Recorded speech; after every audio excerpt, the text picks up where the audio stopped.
사람이 제각기 다 살고 있습니다. 그런데 죽고 싶어서 죽음의 길을 가는 사람은 단 한 사람도 없습니다. 살고 싶어서 제각기 길을 가는 거죠. 이사야서에서 선지자가 말씀하기를 우리는 다 양 같아서 그릇 행하여 각기 제갈 길로 갔거늘.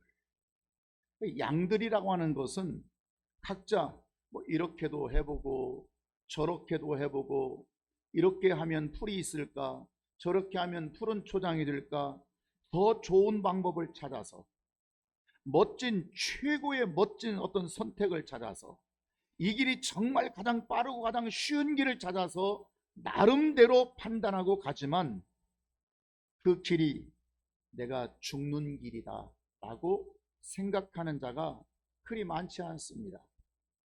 학생이 뭐 내가 좀 그렇게 해본들, 뭐 오늘 내가 술 한잔 마셔본들, 내가 오늘 뭐 잠깐 내 나름대로 자유롭게 살아본들, 그것이 꼭 죽겠는가, 인생에 실패가 있겠는가, 아주 사소하게 생각한다 그 말입니다. 여러분, 자식을 키워도 아버지의 마음과 어머니의 마음이 같지 않습니다. 똑같지 않습니다. 목적은 같습니다. 아버지의 방법도 어머니의 방법도 이놈아 너 잘되게 하려고, 네가 잘된 사람이 되어야지, 네가 멋진 사람이 되어야지, 네가 훌륭한 사람이 되어야지. 그러나 방법이 다르기 때문에 그들의 형편도 다른 것처럼 인생도 죽고 싶어서 이 길로 갈까 저 길로 갈까 하는 것이 아니라 둘 다 살고 싶어서 그렇게 합니다. 그릇된 길로 가는 사람도 살고 싶어서 그 길로 가는 것이고, 옳은 길로 가는 사람도 그 길이 사는 길이라고 생각하니까 그 길로 가는 거란 말이에요. 그러니까 생명을 얻으려는 목적은 같은데 왜 삶이 다를까? 다 살고 싶어요. 저 사람도 살고 싶고 나도 살고 싶고 그 사람도 살고 싶고 다 살고 싶어서 가는데 왜 이렇게 삶이 다를까? 그것은 이 부모가 자식을 키우는데 목적은 같은데 왜 의견 차이가 날까와 똑같은 얘기가 되는 것입니다. 그것은 그 이유가 뭐냐면 멀리 보느냐 가까이 보느냐의 차이 때문에 그렇습니다. 멀리 보느냐 가까이 보느냐, 지금 당장 유익이 있느냐, 아니면 지금 유익이 없어 보이지만 지금은 손해가 따는 거 보지만 지금 멀리 보고 가는 것이 유익한가, 뭔가를 선택하거나 뭔가를 결정하거나 뭔가 누구에게 가르칠 때 그 가르치는 거, 결정하는 거, 판단하는 거, 선택하는 것이 지금 당장 눈앞에 있는 걸 보고 유익을 보고 선택하느냐, 아니면 지금 당장 눈앞에 있는 이것보다는 멀리 있는 뭔가를 보고 선택하느냐, 그 차이가 대단한 차이를 만들게 되는 것입니다. 나름 전부 다 뭔가를 판단하고 계산하고 이익을 따져서 손익을 계산해서 자기 판단에 옳게 여기기 때문에 지혜롭게 자기를 어리석은 자라고 생각하지 않고 그저 판단하지만 당장 눈앞에 보이는 이익 때문에 선택하는 자가 있다 그 말입니다. 그러나 후에 어떤 큰 손해가 따른다고 하는 것을 생각하지를 못합니다. 이런 사람들의 특징이 있는데, 이 사람은 자신의 지혜와 판단과 실력을 무지하게 신뢰합니다. 자기 경험을 신뢰합니다. 내가 알고 있는 지식을 대단히 높게 판단하는 거죠. 거기다가 고집까지 부리면요, 남의 지혜에 귀를 기울이지 않습니다. 그리고 비록 하나님의 말씀이라고 할지라도 그는 듣지 않습니다. 오늘날 이런 자들이 교회 안에 수두룩합니다. 하나님 말씀은 들어요. 종교적으로 듣죠. 형식적으로 듣죠. 예배 관습에 따라 참여하죠. 그렇지만 그건 목사님의 말, 하나님의 말씀은 내 생각하고 달라. 저건 미련한 것이야 라고 스스로 자기 실력과 지혜를 높게 평가하는 자들이 많다 그 말. 자기 아집에 사로잡혀 가다가 어느 날 이 길이 아니네, 내가 좀 미스테이크 했네 라고 깨달을 때는 이미 기회를 늦어버릴 때가 얼마나 많습니다. 그때는 세월이 흘러버렸습니다. 내 나이가 먹었습니다. 어떤 때는 병이 들었습니다. 다 손해를 봅니다. 재산 탕진해버렸습니다. 일어설 능력을 잃어버리고 깨달았습니다. 여러분, 이렇게 인생을 후회스럽게 사는 사람도 한둘이 아닌 것입니다. 누구나 다 생명을 얻고 싶은 목적으로 갑니다. 달려가든지 빨리 가든지 걸어가든지 다 가지만 중요한 것이 빨리 가는 것이 중요한 것이 아니라고 합니다. 빨리 성취하는 것이 중요한 것이 아니라 당장 눈앞에 보이는 유익이 없어도 약간의 손해가 있고 어떤 희생이 따르고 피곤이 따른다고 할지라도 장차 올 유익을 향하여, 장차 올 형통함을 위해서 걸어가는 것이 지혜롭고 빠르다고 하는 것을 깨닫는 사람도 많지가 않아요. 하나님이 우리를 사랑하는 방식이, 하나님께서 우리에게 생명 주는 방식이 대부분 다 이런 식입니다. 여러분, 그걸 알아야 됩니다. 당장은 어떤 유익이 없는 것처럼 보여요. 당장은 뭔가 내 손에 쥐는 것이 없는 것처럼 보일지 모르지만 나중에 알고 보면 이게 하나님의 참 사랑이었구나, 하나님의 말씀이 옳았구나, 내 허벅지 무릎을 치면서 정말 내가 그때 그렇게 살기를 잘했고 내가 그 말씀에 순종하기를 참 잘했다라고 올 때가 있다고 말해요. 하나님께서 우리에게 생명 주시는 방법들이 거의 다 이런 식이에요. 매사에 하나님의 지혜가 그렇습니다.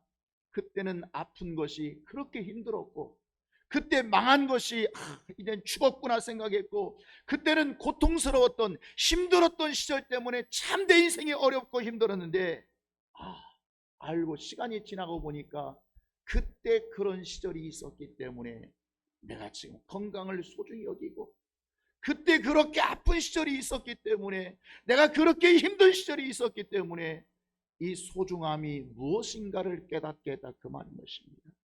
아멘입니까? 그것이 실패가 아니라 오히려 유익이 됐던 거죠. 원수 마귀로부터 오는 지혜는 주로 여러분 에덴 동산에서 창세기 보면 이렇게 말씀하죠. 여자가 그 나무를 본즉 먹음직도 하고 보암직도 하고 지롭게 할 만큼 탐스럽기도 한지라. 그 여자가 어떻게 했어요? 그 나무의 선악과 열매를 따먹어 버렸어요. 그러니까 지금 마귀에게 오는 여러 가지 지혜가 어떻게 오냐면 당장은 유익한 것처럼 보여줍니다. 야, 이거 먹으면 봐봐, 다시 봐, 먹음직스럽잖아. 얼마나 지혜롭게 하겠니 이게? 얼마나 탐스럽니? 그래서 마치 이 기회를 놓쳐버리면 다시 이 기회가 오지 않을 것처럼, 이렇게 내가 밀어내 가는 것보다도 이것을 놓쳐버리면 다시는 그 사람이 오지 않을 것처럼, 내가 이 기회를 놓쳐버리면 다시는 이 찬스가 내 인생에 오지 않을 것 같은 어떤 이 생각과 사고의 판단을 흐려버리게 만든다. 이것이 마귀가 주는 방법과 지혜예요. 하나님이 주시는 방법들은 주로 지금은 어려운 것 같고 힘든 것 같고 지금은 좀 희생스러운 것 같고 당장 내 손에 쥐는 것이 안 돼 보이지만 그때 그것이 참 은혜였구나. 여러분, 지나간 세월을 통해서 은혜라고 깨닫는 게 뭐예요? 그때 막 내가 너무 잘 됐는데 내가 성공했는데 이때입니까? 어렵던 때, 힘들었던 때, 고통스러운 때, 그게 참 그 시절이 없었으면 내 믿음이 있었기는 할까? 그 시절이 없으면 내가 겸손이라는 걸 배우거나 했을까? 그 시절이 없었으면 내가 이 믿음을 가질 수나 있을까? 라고 하는 그 많은 은혜의 시간들은 과거에 어렵고 고통스러운 때를 통해서 경험했던 거예요. 오늘 본문에도 예수님께서 말씀하시기를 뭐라고 말씀하죠? 13절에 좁은 문으로 들어가라. 그래서 시작. 멸망으로 인도하는 문은 크고 그 길이 넓고, 그래서 그 길로 가는 자가, 멸망으로 가는 그 인도하는 문은 커요. 그 길이 넓어요. 당연히 많은 사람들이 그 길로 가는 자가 많아요. 14절 생명으로 인도하는 문은, 하나님께서 생명길로 인도하시는 문은 첫째 특징이 뭐예요? 좁아요. 두 번째 그 길이 협착 아주 거칠어요. 세 번째는 그래서요 찾는 자가 적어요. 여러분, 진실과 거짓은 언제 아느냐? 여러분, 그것이 옳았다, 그것이 잘못됐다를 언제 아냐면요, 여러분, 첫째는 공통점이 있어요. 그 공통이 뭐냐면 마지막 가봐야 합니다. 아니 뭐 내가 뭐 진실인데 내 진짜 내 양심 내가 가슴을 열어보일 수도 없고, 아니 그럴 거 없어요. 좀 가보면 알아요. 끝에 마지막 가보면 무엇이 진실이고 무엇이 거짓인지 금방 압니다. 조금만 기다려. 두 번째 특징이 뭐냐면요, 차이점이거든요. 진실은 마지막 때 통합니다. 그런데 거짓은 마지막 때 통하지가 않는다. 이 두 가지 여러분 공통점과 차이점을 가지고 있어요. 그래, 그 길이 멸망의 길, 뭐 내가 이 길이 높다, 이 길이 좋다, 그래서 많은 사람들이 가니까 난 그 길로 갈 거야. 아, 이 길은 많은 사람이 안 가잖아. 길이 좁잖아. 길이 협착하잖아. 문이 좁잖아. 난 안 가. 남들 안 가. 나도 안 가. 그거 간단합니다. 마지막 가보면 압니다. 두 번째는 마지막 가보니까 이게 옳았구나. 그러나 거짓은 통하지 않는다고 하는 거예요. 16절에 보면 그들의 열매로 그들을 알지니. 시작. 이게 무슨 뜻이에요? 마지막 결과로 안다는 거예요. 열매가 뭐예요? 꽃이 아니에요. 싹이 아니에요. 이파리가 아니에요. 마지막 결과예요. 그러니까 그들의 열매로 안다는 말은 마지막 그들의 결과로 안다는 말이에요. 어떻게 알아요? 어떻게? 16절, 17절, 18 계속 보면, 자, 가시나무에서 포도를 만들 수 있겠느냐? 엉겅퀴에서 무화과를 따겠느냐? 17절, 이와 같이 좋은 나무마다 무엇을 맺어요? 아름다운 열매를 맺어요. 나쁜 나무, 못된 나무는 뭘 맺어요? 나쁜 열매를 맺어요. 이게 결과물이에요. 그래서 좋은 나무가 나쁜 열매를 맺을 수 없고 못된 나무가 아름다운 열매를 맺을 수 없느니라. 결과를 보면 알아요. 두고 보면 알아요. 인생이라는 게 잠깐인데 잠깐 지나보면 알아요. 그러니까 원수 마귀의 거짓은 항상 진짜인 것처럼, 그거 먹어봐. 다시 한번 봐봐. 먹음직스럽잖아. 얼마나 보암직스러워. 얼마나 탐스러워. 그것이 사실인 것처럼, 그것이 최선의 것, 최고인 것처럼, 생명길인 것처럼 원수 마귀는 속이고, 그저 멀리 보지 않고 당장 눈앞에 어떤 현실만 보도록, 내 입장, 지금 내 주어진 상황, 이것만 보도록 한다, 그런 말이에요. 신앙생활을 꼭 그렇게 해야 돼. 이런 사람들은 항상 그가 생각하든지 그가 말하든지 다른 사람을 충고하든지, 야, 신앙생활 꼭 그렇게 해야 되냐? 그렇게 어렵게 해야 돼? 그렇게 힘들게 해야 돼? 지금 네 형편에 11조를 그렇게 드리면 네가 어떻게 살아? 너 남들에게 돈 꾸고 그렇게 어렵게 사느니 차라리 11조 하지 말고 남에게 욕먹지 마. 아니, 주일 성수, 야, 가족은 뭐 하는 거야? 남편 집에 있는데 너 근데 혼자 그렇게 예배된다고 하면 누가 좋아하겠어? 네 남편 예수 믿겠어? 꼭 새벽 기도를 그렇게 나가야 돼? 현대인이라고 하는 시간이라는 게 새벽부터 얼마나 분주한데, 여러분 꼭 어리석게 보이도록, 그것이 참 어리석게 보이도록, 그래서 양의 옷을 입고 노략질하는 이리가 된다, 그 말인 것입니다. 어리석은 물고기는요, 미끼에 눈이 멀어서 덥석 물고 걸려들어버립니다. 15절에서 말씀하기를 거짓 선지자를 삼가하라. 왜요? 그 거짓 선지자는 어떻게 나옵니까? 양의 옷을 입고 나온다고. 양의 옷. 그러니까 거짓 선지자는 정말 그 말이 진짜 같아요. 그 말이 사실적인 것 같아. 정말 그 말이 지혜로워. 늘 현실 앞을 보고 말하는 그 판단들이 참 옳은 것 같아요. 그런데 속에는 뭐가 들어있어요? 노략질하는 이리가 들어있다. 노략질하는 이리. 시편 63편에 보면 그런 말씀이 있어요. 우리 같이 한번 읽어볼까요? 시작. 주의 인자하심이 생명보다 나음으로 내 입술이 주를 찬양할 것이라. 이거 찬양 가사죠? 지금 시편 63편이 찬양으로 주의 인자하심이 생명보다 나음으로 내 입술이 주를 찬양, 이런 찬양이 있어요. 난 이 찬양을 들 때마다 이 찬양단들이, 찬양하는 사람들이 입술로는 그렇게 찬양하지만 정말 이 뜻을 알고 찬양하고 이 뜻을 알고 고백으로 찬양하고 있는지, 그냥 아니면 가랑에 맞춰서 그냥 쿵짝쿵짝 맞춰서 그냥 노래 부르는 것인지. 여러분, 주의 인자하심이 생명보다 낫다, 이 말씀은 지금 당장 내가 손해를 보고 있어요.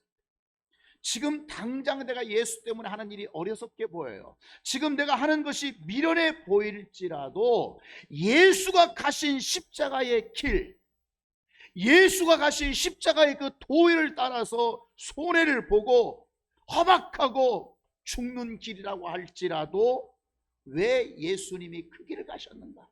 왜 그 길을 가셨는가?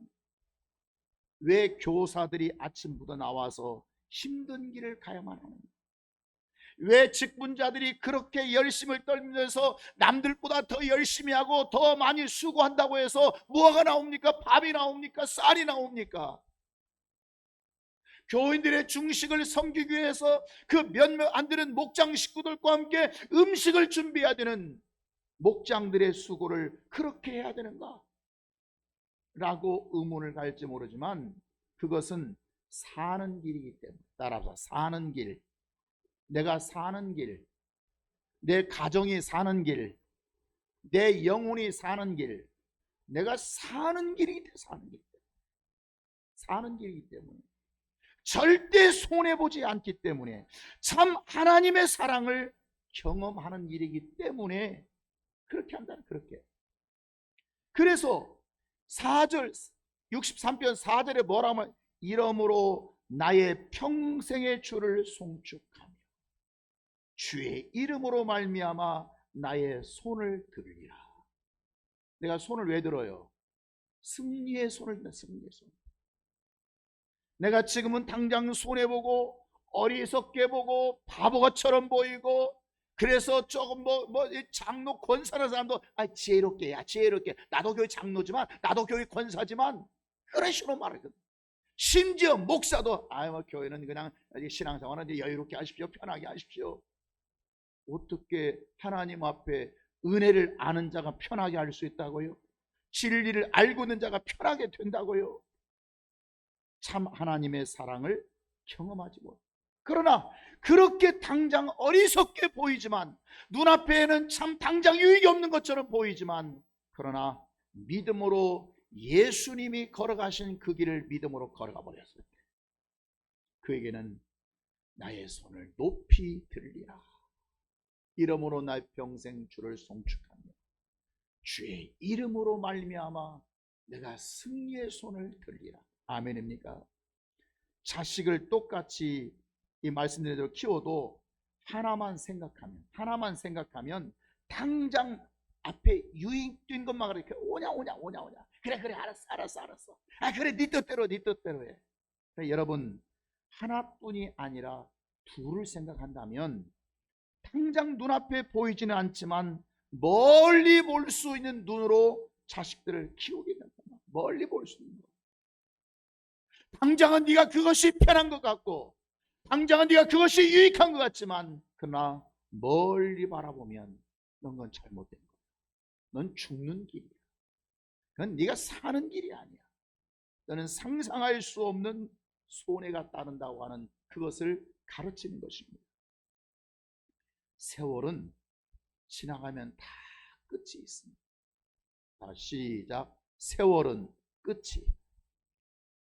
세월은 끝이 있어요, 없어요? 인생도 끝이 있어요. 온 하나님의 우주도 종말이 있지만 세월은 끝이 있어요. 그때 뭐가 옳았는지, 세월이 끝날 때는 무엇이 참인지, 어떤 부모가 나를 참으로 사랑했는지, 어떤 목자가 나를 참 목자였는지, 어떤 선생님이 참 선생님이었는지, 어떤 인도자가 참 인도자였는지, 어떤 교회가 참 교회였는지 알 수 있을까요, 없을까요? 있어요, 없어요? 있어요. 지금은 몰라요. 지금은 내게 편한 게 좋은 것 같고, 나한테 서비스 잘하는 게 좋은 것 같지만, 이것이 세월이 끝나갈 때 조만간 오는 세월 앞에서 무엇이 참이었구나, 무엇이 참이 아니었다고 하는 것을 안다, 그런 말이에요. 그래서 20절에서 뭐라고 말씀하세요? 다 같이 시작. 이러므로 그들의 열매로 그들을 알리라. 무엇으로 알아요? 열매로, 결과로 알아요. 그 날이 그리 멀지가 않습니다. 인생이 80년, 90년, 100년 산다고 할 때 인생의 끝이 여러 번 있습니다. 완전히 죽을 때 90살, 100살 죽을 때 끝도 있고요. 인생을 여러 가지, 젊은기도 있고 또 소년기도 있고 중년기도 있고 장년기도 있고, 여러분 토막 그때그때 나를 재평가할 수 있도록 끝이 있다고 하는 거예요. 지혜로운 사람은 어떤 사람이에요? 소년기를 지나면서 내가 그때 공부 안 했고 내가 진짜 놀았더니 내가 대학도 못 들어가고 지금부터 공부해야지. 이 사람은 끝을 본 사람이 안 본 사람이에요. 본 사람. 30대 자기 기분 자기 젊은 대로 그냥 막 한번 신나게 한번 내가 뭐 아주 자존감이 충만해 살았을 때 누가 알아줘? 실패했어요. 야, 이렇게 사니까 실패하는구나. 이렇게 하니까 고생 죽으라고 하는구나. 이 사람 지금 끝을 본 사람이 안 본 사람이에요? 끝을 본 사람. 이렇게 살면 안 되겠구나. 겸손하게 늘 배우는 자세로 살아야지. 그 사람이 죽을 때만 끝이 있는 것이 아니라 중간중간 내 인생에도 나를 재평가할 수 있도록 하나님은 기회를 주신다. 찬스를 주신다, 그 말이에요. 21절에서 그래서 사람들이 나더러 주여 주여 하는 자마다 다 천국에 들어갈 것이 아니요. 어떤 사람이 천국에 못 들어간다고요? 주여 주여, 입술로만 하는 사람들, 말로만 하는 사람들, 여러분 이런 사람들은 천국에 들어갈 수 없다. 오늘날 현대판 교회가요, 여러분 흔히 말하는 이 보니포가 말했던 cheap grace, 값싼 은혜, cheap to heaven, 값싼 천국, 교회마다 그냥 값싼 은혜와 값싼 천국들이 판을 치고 있어요. 판을 치고 있어요. 은혜가 그렇게 값이 싸다고요? 천국이 아무나 그렇게 갈 수 있다고요? 오늘날 기독교는 결코 값싼 은혜, 값싼 천국이 아닙니다. 다시 여러분에게 내가 믿음의 양심을 걸고 말하지만 은혜는 그렇게 값이 싼 것이 아닙니다. 천국은 개나 돼지나 소나 아무나 교회 왔다 갔다 하면 교회에다 그냥 점 하나 찍고 가면 마치 천국 가는 그런 값싼 천국이 아닙니다. 예수님의 심장이 파열된 지 2000년이 지났습니다. 지난 2000년 동안 기독교를 무너뜨리려고 하는 수없이 많은 세력들 앞에서 기독교는 고난을 받았습니다. 핍박을 받았습니다. 예수의 사람들은 그 진리를 지키기 위해서 죽음을 두려워하지 않았습니다. 그리고 죽었습니다. 그 사람들을 우리는 순교자라 이렇게 말하게 된 것입니다. 예수님의 복음이, 예수님의 진리가, 예수님의 팔던 십자가의 그 보혈의 피가 오늘날 우리의 생명을 구원하기까지 지난 2000년 동안 그냥 세월 속에 흘러온 것이 아니라 지키기 위한 몸부림, 지키기 위한 그 뜨거운 몸부림, 이 몸부림 속에서 지켜진 것이지, 나더러 주여 주여 하는 자마다 이런 사람들에 의해서 기독교가 지켜진 것이 아니란 말이죠. 313년 콘스탄티노플 황제가 기독교를 칙령하고 난 뒤에 억압받던, 프레스로 눌림받고 있던 기독교가 급성장이 시작했습니다. 그 400년대, 500년대 어마어마했습니다. 그 기독교의 힘이 어느 날 강력해질 때, 이것이 복음을 위해서 다시 제 십자가로 죽지 못할 때, 다시 미션으로 삼지 못할 때 기독교는 부패하고 타락하기 시작합니다. 여러분, 기독교라고 하는 것은요, 왕궁을 만들 수가 없습니다. 기독교가 성장할 수 있어요. 기독교가 부흥할 수 있어요. 믿어지면 아멘. 그러나 그 부흥과 성장이 왕궁은 만들 수 없습니다. 이건 하나님의 뜻이 아닙니다. 교회가 부흥도 하고 성장도 하지만 끊임없이 교회가 걸어가는 길은 핍박을 향해서 가는 길이지, 예수를 향해서 가는 길이지, 교회가 아방궁을 만든다고요? 그러면 그것은 타락의 현상, 부패의 증거라고 합니다. 그래서 기독교는 500년 이후에, 중세시대가 590년도 시작하는데 이때부터 이미 기독교는 부패하고 타락하기 시작합니다. 그 타락할 때 이건 아니야, 이건 기독교가 아니야, 이건 예수님이 우리에게 물려주신 것이 아니야 라고 일어선 사람들이 있으니, 제가 그냥 시대별로 좀 했지만 수없이 많은 사람들이 있습니다. 12세기에 왈도파가 있습니다. 여러분, 왈도파를 잘 기회가 있으면 책도 좀 읽어보고 좀 배우세요. 여러분, 1300년대 존 위클리프와 여러분 안 후스라고 하는 사람이 성경을 번역하면서 처형당합니다. 15세기, 16세기 루터와 칼빈 종교개혁정도는 잘 알고 있습니다.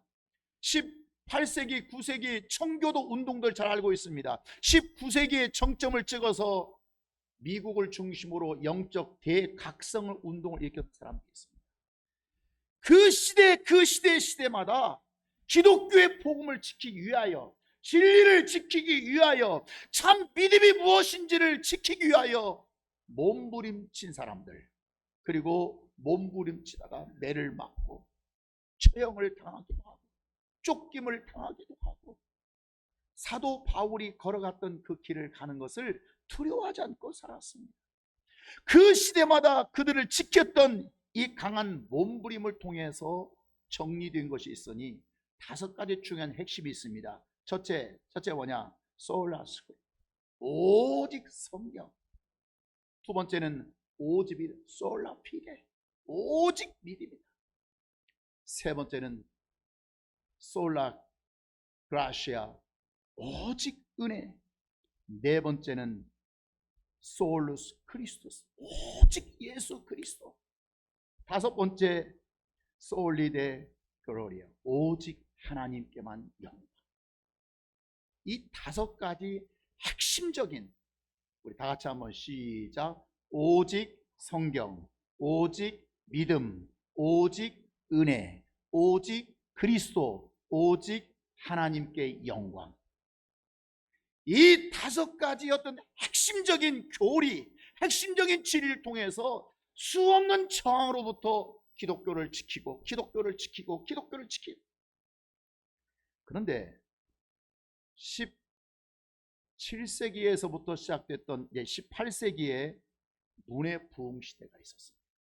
이때는 산업혁명도 일어나고, 쉽게 말하면 물질이 생기게 되는 거예요.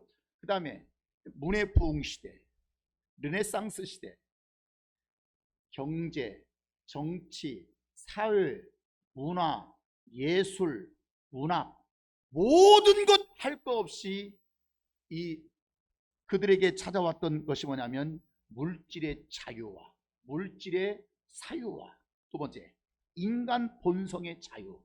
인간의 본성이 그러니까 예술의 자유가 사고의 자유. 그러니까 문학적으로 그냥 이제 글들이 엉망돼 버리는 거예요. 예술이 이상한 그림 나오기 시작하죠.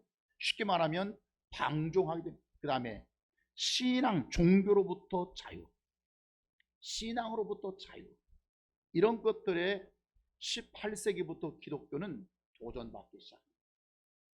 끝난 게 아닙니다. 지금도 계속 번창하고 확장되어 있다고 합니다. 그래서 기독교는 더 이상 기독교에 정말 종교 개혁자들이 왈도파들이 후스가 성경을 번역하면서 죽어가고 그 다음에 또 청교도 운동들이 일어났고 그 다음에 영적 대각성운동이 일어났던 이런 종교들이 신앙 기독교가 이제는 종교화되기 시작합니다. 형식화되어 가고 있고 우상화되어 가고 있고 이미 뭐 유럽 교회가 미국 교회가 망했다는 얘기는 여러분 많이 들었지 않습니까? 뿐만 아니라 낙관론에 의해서 이 유토피아의 세계를 추구합니다. 예수 믿고 잘 되고 예수 믿고 번성하고 예수 믿고 왕궁 짓고 예수 믿고 좋은 차 타고 예수 믿고 전부 다 예수 믿고 내가 잘 되는 거, 내가 형통한 거, 내가 멋지게 사는 거, 내가 큰 집에 사는 거, 남한테 기죽지 않고 사는 거, 이것이 유토피아의 하나의 물질론을 추구하게 되는 거죠. 세 번째는 종교다원주의. 심각한 거, 꼭 진리가 아니더라도 우리가 수양을 잘하고 좋은 일 많이 하고 좀 이렇게 뭐 이렇게 양로원 찾아가고 노숙자들 밥 주고 그러면 구원이 있다고 말하는 종교다원주의. 지금 교회 안에요 그런 사람들 수두룩합니다. 그래서 어떤 사람은 여기 사회를 향해서 어떤 일을 하죠? 교회가 뭘 어떤 일을 해요? 교회는 사회를 위해서 어떤 일을 하는 단체가 아닙니다. 교회는 오직 십자가의 구원입니다. 여러분 본질로 치면 안 돼요. 본질을. 십자가의 구원이 없는 복지, 십자가의 구원이 없는 선행, 십자가의 구원이 없는 그 어떤 일도 하나님은 그걸 허락하신 일이 없습니다. 십자가의 구원의 복음인 것입니다. 심지어 로마 가톨교회 천주교회는요 1965년도 제2차 바티칸 공의회에서요 타 종교도 구원이 있다고 공식적으로 선언해버립니다. 더 이상 기독교가 될 수 없는. 그래서 기독교는 진리를 잃고 방황하는 자들에게 걷잡을 수 없는 혼돈에 빠지게 만듭니다. 걷잡을 수 없이 부도덕, 외식, 종교의 자유화. 외식이라고 하니까 밥 사먹는 얘기 아닙니다. 형식적인 기독교, 형식적인. 그냥 오늘 또 예배 왔다 갔어요. 예배 드렸어. 오늘 교회 왔다 갔어. 점 찍고 가면 그냥 교회 다닌 거야. 그 말도 잘해요. 나 오늘 하나님께 예배 드렸어. 이런 말 안 해. 나 오늘 예배 보고 왔어. 말 보고 왔어 정말. 이런 여러분 이 종교화에 빠져. 그래서 오늘날 교회는 교회마다 인본주의가 차고도 넘쳐버립니다. 정신 똑바로 차리지 않은 주의종 교회는 주의종의 설교는 인본주의로 꽉 차서 교회마다 아예 서비스 목표로 그냥 몸부림치고 서비스 목표. 어떻게 하면 서비스를 잘할까? 어떻게 하면 서비스 할까? 이렇게 서비스 할까? 이걸 다른 말로 하면 교인들의 니드에 맞 니드. 교인들의 필요 중심적 교회. 아니, 교회는 교인들의 필요 중심적 교회가 아니라 하나님의 필요 중심적 교회가 되는 것입니다. 이게 진정한 교회 모습인 것입니다. 그러니까 오늘날 교회는 다 변질해 버렸어요. 그래도 개혁주의 신학을 공부했다고 하는 목사님이 총신대학 나왔으니까 그 잘 공부한 거 아닙니까? 개혁주의 신학을 공부했다고 하는 교단조차도 이 출신들조차도 칼빈주의 5대 교린이 5가지 오직 믿음, 오직 신앙, 오직 은혜, 오직 뭐 이런 거 없어요. 없어요. 전부 다 서비스 목표로 다 전략했어요. 쉽게 말하면 값싼 은혜가 시작돼. 값싼 립 서비스의 값싼 은혜, 회개 없는 용서, 신앙 고백 없는 성찬, 통회 없는 사죄 선언. 우리 시간 다 같이 여기 기도하겠습니다. 눈 감고 한 1분 동안 기도하겠습니다. 여러분, 주 예수 그리스도 이름으로 여러분 용서하십니다. 이따위 싼 아주 치프 그레이스가 교회마다 차고 넘쳐 축복신앙, 싸구려 은혜가 오늘날 한국교회에 차고도 넘치고 있다. 냉정하게 보세요. 여러분, 값싼 은혜 속에는 없는 게 있어요. 무엇이 없냐면 십자가의 고난이 들어있지가 않아요. 값싼 은혜는 뭐가 안 들어있다고요? 십자가의 고난이 없어. 그냥 십자가의 고난 받지 않고, 고통받지 않고, 수고하지 않고, 땀 흘리지 않고, 희생하지 않고 뭔가를 얻어내려고 하는 거예요. 두 번째는 이 값싼 은혜 속에는 내가 짊어져야 할 자기 십자가가 있거든요. 내가 짊어져야 할 예수님이 지신 십자가가 있고요, 내가 짊어져야 할 십자가가 있어요. 내가 짊어져야 할 십자가, 그 과정이 빠져버렸어요. 내 십자가는 누가 지라고요? 내가 지라. 예수님께서 자기 십자가는 누가 지어야 할 거라고? 자기가 지어야 된다고. 그러나 자기가 져야 할 십자가 없어요. 자기가 져야 할 십자가. 21절 바로 그 말씀이에요. 나더러 주여 주여 하는 자. 이 자가 어떤 자예요? 다 값싼 은혜를 구하는 자들이에요. 값싼 은혜를 말한 자들이에요. 그런 자마다 다 천국에 들어갈 것이 아니라 다만 하늘에 계신, 따라서 내 아버지의 뜻대로. 누구의 뜻대로? 내 아버지의 뜻대로 행하는 자라야 들어갈지니라. 시간과 더 깊게 말씀을 드려요. 내 아버지 뜻이라고 하는 것은 첫 번째는 생명에 관계된 거예요. 생명 주는 일. 두 번째는 13절 14절. 자, 시작. 좁은 문으로 들어가라. 멸망으로 인도하는 문은 크고 그 길이 넓어 그 길로 들어가는 자가 많지만, 14절, 생명으로 인도하는 문은요, 그 길이 좁고 협착하여서 찾는 자가 적습니다. 이게 누구의 뜻이라고요? 아버지께서 생명길로 인도하는 뜻이라고요.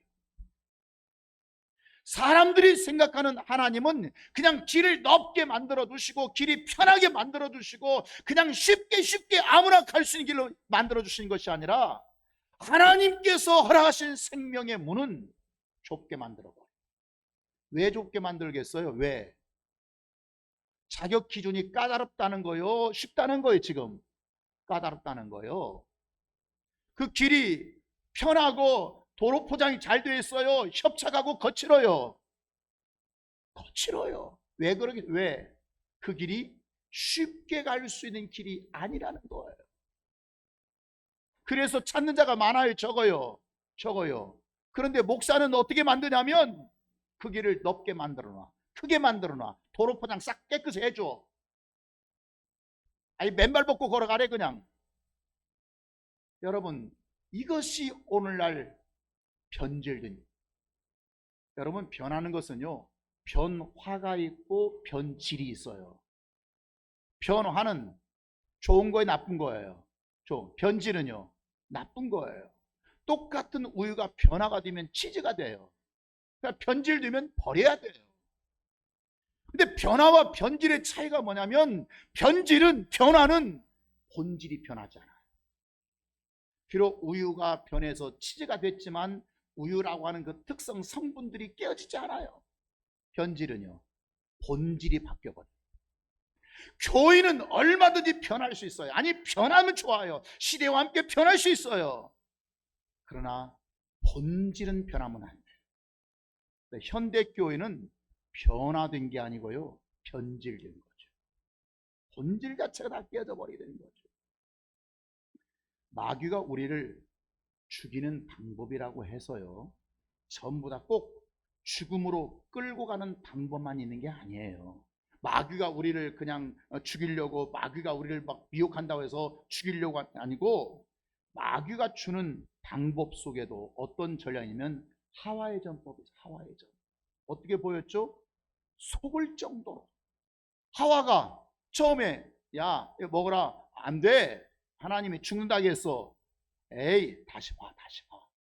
다시 보니까 정말 보암직도 하고, 정말 지혜롭고, 정말 탐스럽고, 먹음직스럽고, 하와가 막 가버린 거예요. 이해하시겠습니까? 지금 마귀의 방법이 지금 막 거칠게 죽이는 방법, 칼을 들고 도끼를 들고 왔습니까? 아니면 아주 부드럽게 왔습니까? 마치 썸을 타듯이 아주 아름답게, 달콤, 아주 속삭입니다. 죄송합니다만 목사의 부드러움이, 목사의 달콤함이 여러분의 진리를 만약에 왜곡시킨다면 그건 악한 것입니다. 목사의 거침이, 목사의 협착한 길이, 그 길이 여러분에게 생명을 줄 수 있다면 그건 생명의 길입니다. 그러니까 오늘날 그런 것 보지 않습니다. 멀리 보지 않습니다. 부드러운가, 거친가, 이런 것들로 판단해 버리죠. 당장 눈앞에 보이는, 내게 어떤 서비스를 하는지, 내가 어떤 달콤한 말을 줄 수 있는지, 이것들로 하게 되는 거죠. 여러분, 결국 마귀가 주는 방법이 하와가 속을 만큼 그렇게 달콤한 언어도 있고 분위기도 있다고 하는 거. 그러나 결국 그것은 죽음이라. 어떤 유익한 점만 있다고 해서 반드시 좋은 것만 있는 것은 아닙니다. 유익의 뒷면에 해로움이 있다는 것을 분별할 줄 알아야 됩니다. 내가 정말 이거 유익해요. 정말 좋아 보여요. 내가 이거 기회 놓치면 안 될 것 같아요. 내 직장에서 이거 기회 놓치면 안 될 것 같아요. 그러나 그 뒤에는 무엇이 있을 수 있다고요? 해로움이 있을 수 있다고 하는 지혜입니다. 앞면만 보지 말고 뒷면을 볼 수 있어야 됩니다. 오늘만 보지 말고 내일을 볼 수 있어야 됩니다. 오늘의 안식과 오늘의 평안함과 오늘의 여유로만 보지 말고, 오늘은 내가 고생하더라도, 오늘은 내가 땀 흘리더라도, 오늘은 오늘 하루가 내게 고통스러운 수고가 왔다고 할지라도 내일을 위해서 준비할 줄 아는 사람, 현실만 바라보지 말고 내세도 볼 수 있는, 오늘 우리가 살아가는 이 지구촌만 바라보지 말고 우리가 영생 이후에 볼 수 있는 새하늘과 새 땅, 그리고 저 새 예루살렘 성을 볼 수 있는 그런 복된 자가 되기를 주의 이름으로 축원합니다.